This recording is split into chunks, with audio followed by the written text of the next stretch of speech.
I have a PhD from Stanford University in sociology. Got that in 1987. I was a senior civilian intelligence analyst for a couple of years in Washington, D.C., and then about 13 years overseas, of which 4 years were in Bosnia, going up against war criminals, mafia folks, terrorists, Al-Qaeda. What is CJ's Street Report, and what is its purpose? CJ's Street Report is to give people a voice who have been silenced and forgotten, either by the Escambia County Sheriff's Office or forgotten by the community. And it's to get their story into the public domain, to remind people of the depth of the pain in the community, and hopefully to provide to activists who are involved in reading the blog material from which they can do further mobilizations.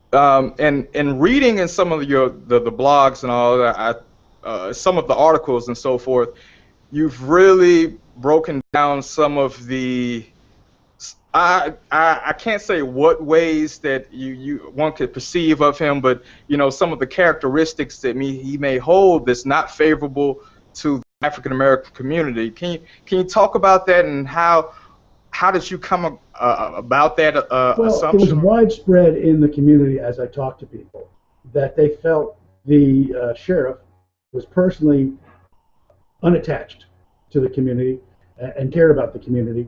But as I talked to mothers, they felt that the department had abandoned them. The office had abandoned them. Of course, these are mothers who lost their sons tragically to gun violence, and they were just forgotten. Now that's not to say every investigator, because some of the investigators had high praise from some people, and I wrote that. I didn't hide that.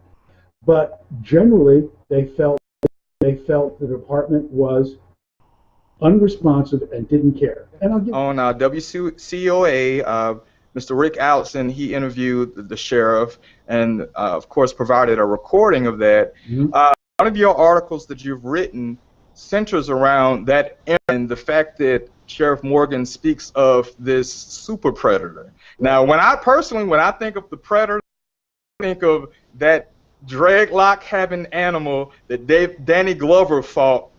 How many times? I don't know, but 4 times, 5 times. David Morgan, the sheriff, prefaced his remark about the super predator by, and this is his shtick. If you listen to his videos, he always says, "I have 35 years of law enforcement experience," and then he'll come up with scientific data.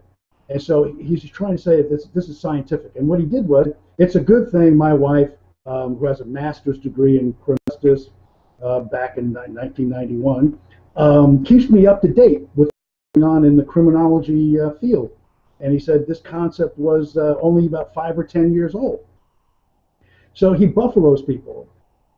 I have friends who are criminologists, very, very critical criminologists. And it turns out that this is a concept that conservative, neoconservative, right-wing sociologists, about 3 of them, and it was in the mid-1990s. It wasn't 5 or 10 years ago.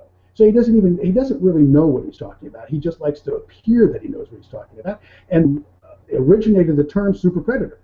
And this became widespread, talked about young black males being feral, meaning wild, not believing in God, having morals, having no links to the community, and just ready to rob and rape and murder at will because they had no way to control their impulses. And that's where this comes from. So for the sheriff to use that term of art, he knows exactly what it means. And to conjure up the images that you have of a super predator being this beast from a movie is really a racist construct. And I called him out on it, because that's what he's using. He's using a code word. He's trying to appear to be scientific when it's nonsense. Every single major criminologist debunked this thing in the mid-1990s, and one of them said, "I thought it was dead." But obviously it's not dead, because Sheriff Morgan believes it's true.